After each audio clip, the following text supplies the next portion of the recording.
नमस्कार दोस्तों, मैं रविंद्र रावत आप सभी का स्वागत करता हूं। दोस्तों, 3 ग्रहों की युक्ति की सीरीज में आज हम बात करेंगे बृहस्पति, सूर्य और शुक्र की। बृहस्पति, सूर्य और शुक्र की कंजक्शन हमारे जीवन पर क्या प्रभाव डालती है, उसका एक एक घरों में क्या प्रभाव हो सकता है और वो हमारे लिए किस तरह से शुभ और किस तरह से अशुभ हो सकते हैं, वो सारी चर्चा आज मैं इस वीडियो में करूंगा। लेकिन उससे पहले आपको याद दिला दूं, अगर आपने अभी तक हमारे चैनल को सब्सक्राइब नहीं किया है तो प्लीज़ पहले उसे सब्सक्राइब करें और साथ ही बेल बटन को जरूर दबाएं ताकि हमारे द्वारा जो भी वीडियोस बनाई जाती हैं उसकी नोटिफिकेशन आपको बेरोक टोक पहुंच सके। तो दोस्तों शुरू करते हैं। दोस्तों, सूर्य, बृहस्पति और शुक्र, ये 3 ग्रह जब आपस में मिलते हैं तो पहली बात इसको समझना बहुत जरूरी है कि यहां पर आपके बृहस्पति और सूर्य ये 2 आपस में मित्र ग्रह हैं और यहां पर शुक्र की इन्वॉल्वमेंट आ रही है जो उनका शत्रु है। लेकिन बात यह आती है कि जब भी सूर्य और शुक्र आपस में मिलते हैं तो दूसरे बृहस्पति बन जाते हैं, जिसको मसनूई बृहस्पति भी कहा जाता है। यानी इन दोनों का गुण स्वभाव बृहस्पति के गुण स्वभाव की तरह मैच करने लगता है। इसलिए अब शुक्र की जो नेगेटिविटी है वो अब कम हो जाएगी, यानी शुक्र को जो सूर्य के द्वारा पिटाई मिलती है वो बच जाएगी।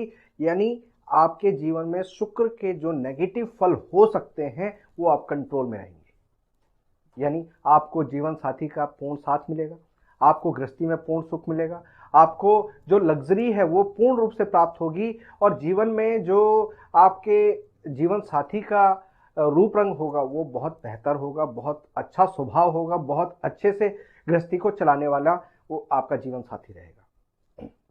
दोस्तों, जब ये योग पहले घर में आता है तो यहाँ पर पहले घर में ये योग वैसे तो बहुत बेहतर होता है, लेकिन इंसान थोड़ा सा ब्रांडेड हो जाता है।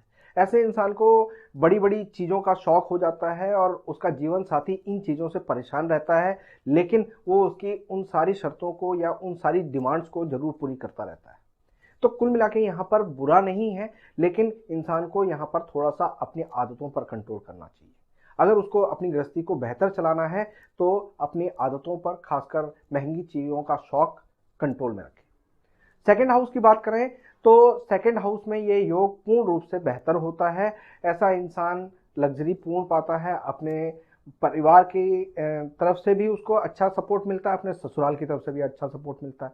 उसका जीवन साथी उसको हर तरह से भाग्यवादी होता है। ऐसा इंसान उसको, जब उसके जीवन साथी का उसके साथ जुड़ाव होता है तो उसकी तरक्की शुरू हो जाती है। जब इस योग को हम थर्ड हाउस में देखते हैं तो थर्ड हाउस में जीवन साथी कमाने में पूर्ण रूप से उसका साथ देता है। यहाँ पर शुक्र पूर्ण रूप से बलवान हो जाता है और बृहस्पति का भी पूर्ण सपोर्ट मिलता है। सूर्य पूर्ण रूप से मेहनत दिलाता है। ऐसे इंसान का जीवन साथी उसको कभी भी मुसीबत में देखता है तो पूर्ण रूप से अपनी क्षमता के अनुसार अपने पूरे एफर्ट्स लगा देता है और अपने साथी को बाहर निकाल देता है। दोस्तों, जब ये योग फोर्थ हाउस में होता है तो ऐसे इंसान के पास रुपए पैसे की कमी नहीं होती है, ऊंचा नाम शोहरत सब कुछ प्राप्त होता है, सब कुछ अच्छा मिलता है उसे, मगर वो सब कुछ जीवन साथी के नाम से होता है। जब उसकी शादी होती है तो उसके बाद उसकी तरक्की शुरू हो जाती है। उसका जीवन साथी उसको हमेशा सपोर्टिंग रहता है। शुरुआती कुछ सालों में थोड़ी सी परेशानी जरूर रहती है, लेकिन उसके बाद ये योग पूर्ण रूप से उसको फायदा देता है। यानी चौथे घर में भी ये योग बहुत अच्छा ही प्रभाव देता है। यहाँ पर नगद रुपए पैसे की थोड़ी सी इंसान के पास कमी होती है, लेकिन लग्जरीज की कमी नहीं होती। अच्छा घर, अच्छा माहौल उसको प्राप्त होता है। जब फिफ्थ हाउस की बात करें तो यहाँ पर प्रेम विवाह अगर इंसान कर लेता है तो उसको थोड़ी सी परेशानी आती है। अगर वो अरेंज विवाह करता है तो ये योग यहाँ पर पूर्ण रूप से नाम शोहरत दिलाता है, अच्छी संतान देता है और अपनी शिक्षा के कारण वो इंसान कहीं अच्छी अचीवमेंट करता है। सिक्स्थ हाउस में ये योग बहुत अच्छा होता है। ऐसा इंसान सर्विस सेक्टर में बहुत अच्छा काम करता है और जहां तक वो बिना किसी इन्वेस्टमेंट वाले काम में जाता है तो उसको लाभ प्राप्त होता है। बस शिकायत एक ही होती है कि उसका जीवन साथी कहीं ना कहीं शारीरिक रूप से परेशान रहता है। जब ये योग सेवंथ हाउस में होता है तो शादी के बाद शादी में आया हुआ पलंग उसको विशेष रूप से फलदायक होता है। जिस दिन उसके घर में पुत्र संतान पैदा होती है उसके बाद उसकी तरक्की के रास्ते पूर्ण रूप से खुल जाते हैं।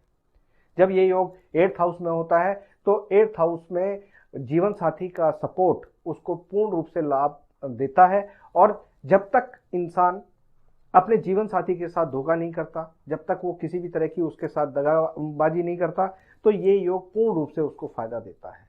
इस जगह पर इन तीनों ग्रहों का योग आपके जीवन में एक हर मुसीबत के समय पर आपके जीवन साथी को एक पहाड़ की तरह, चट्टान की तरह आपके सामने खड़ा कर देता है और वो हर मुसीबत को डिसॉल्व कर देता है।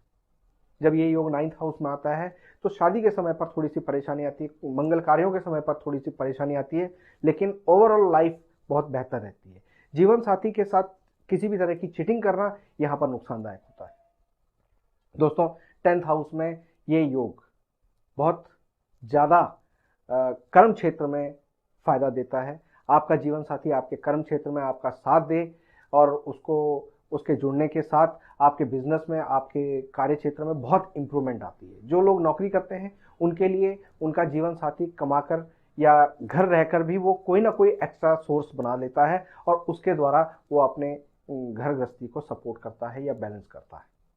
11th हाउस में ये संतान के लिए थोड़ी सी परेशानी करता है। अगर ऐसा इंसान अपने जीवन में अनैतिक चीज़ों से दूर रहता है या बचपन की गलतियों को वो समय रहते संभाल लेता है तो उसको कोई परेशानी नहीं आती। अगर वो किसी से भी जिसकी संतान ना हो उससे ज़मीन लेकर अपने पास रख लेता है तो परेशानी आती है।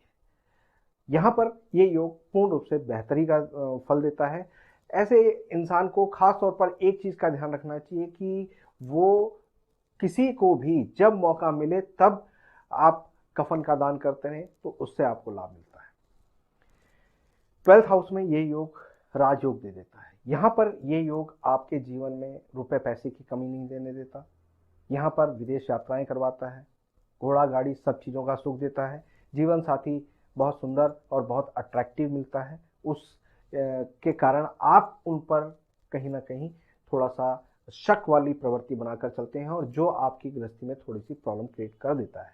लेकिन अगर आप उन पर फेथ करके चलें तो वही जीवन साथी आपको हर मुकाम पर, हर मोड़ पर आपको साथ देने वाला होता है। दोस्तों ये मैंने 12 घरों में बताया कि इस योग का आपको किस तरह का फल मिलता है। अगर इस योग को आप शुभ रखना चाहते हैं, ये योग किसी भी तरह से आपको अशुभ अगर दे रहा है तो उसके पीछे आप अपने चरित्र को जरूर खंगालें।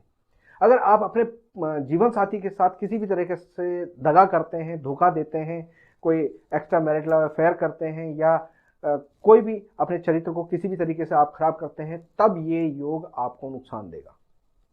दोस्तों इस योग में आपको खास तौर पर ध्यान रखना चाहिए कि आपको अपने जीवन साथी के साथ किसी भी तरीके से हिंसक प्रवृत्ति नहीं अपनानी है। उनका सम्मान करेंगे, आपको लाभ मिलेगा। लक्ष्मी पूजन यहाँ पर बहुत ज़्यादा लाभ करता है। आप जब मौका मिले तब गाय की सेवा करते हैं। अगर कामधेनु गाय आप अपने घर में स्थापित करते हैं तो वो आपके लिए बहुत शुभ फल देता है। और एक दुआ मांगती हुई मिट्टी की औरत अगर आप घर में रखते हैं तो इससे आपको लाभ मिलता है। दोस्तों जिसका भी ये योग हो उसको हमेशा ध्यान रखना चाहिए कि घर में रेगुलर जोत ना जलाएं, घी की रेगुलर जोत ना जलाएं। धूप अगरबत्ती कर सकते हैं, तीज त्योहार पे जोत जला सकते हैं, उससे आपको लाभ मिलेगा।